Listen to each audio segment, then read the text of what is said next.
Hey guys, welcome back. This episode we're going to talk about three-way edification. Okay, this is now after going through the PS3. You've piqued interest, shared information. You set up for the three-way call. Obviously, we talked about last that I was going to call Bruce at 8 p.m. tonight, right? And that's when he said it was best. So at that point, guys, I'm going to call my upline, my business partner. And I'm going to let them know that I have a call at 8 o'clock, and make sure that that individual is ready to do that call. You don't want to call right at 8 o'clock and say, hey, by the way, I just need you to do a call for me.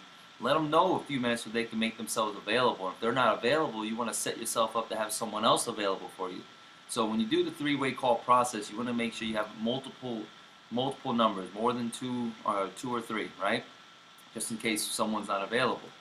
And so when we start the three-way call process, I've already, Bruce is going to be my edifier, right? He's going to do the call for me.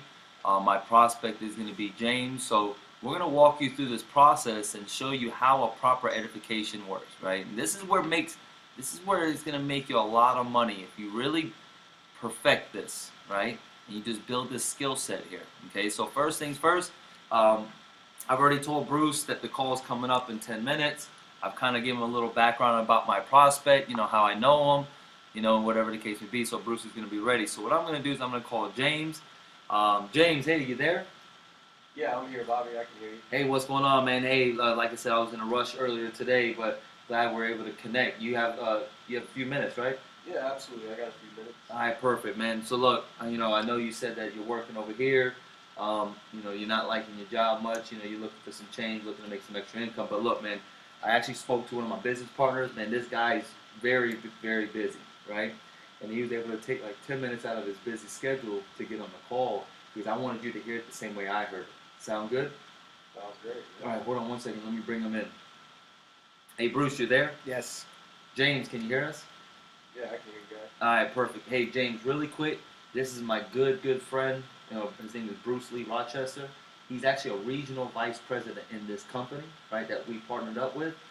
He's doing over $250,000 a month in sales each month, right? And he's doing really big things, and we're leading the expansion here in Central Florida, okay? So real quick, I want him to give you the overview, all right? So you can hear it the same way I heard it. Now, Bruce, this is my boy James, man. Me and James goes back, man. If anything, if I had to go through a first-round draft pick, man, he would be my top 20 for sure, man. This guy's a go-getter, stand-up guy. He's a great father, got 2 little girls, man. He's a family man, but he likes helping people, right? Okay. So, look, man, I want you to break this down in the short period of time that you have. Give him a quick overview and to be able to answer any questions that he has. Sounds good? Sounds good. Awesome. Put your phone on mute.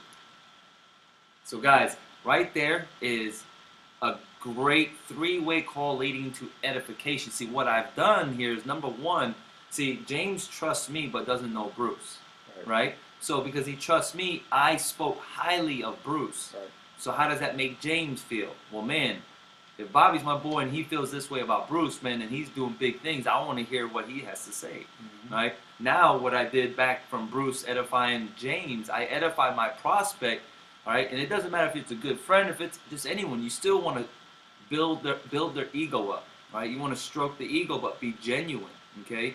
And so what I said was James was a go-getter, right? If anything, that he was going to be my first-round draft pick, my top 20, right? I spoke highly. He's a go-getter, he's a family man.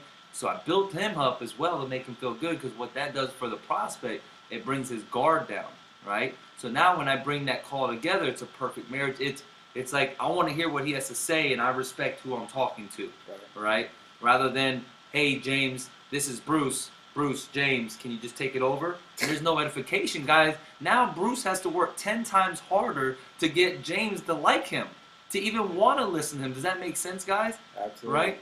Because that there's no edification to both parties. Now the prospect has his guard up, and now Bruce is just going to work 10 times harder. But if you do it the opposite way, right, by building Bruce up and building James up, then that call becomes a real conversation. Okay, Absolutely. Does that make sense? So that's just going to roll right into it.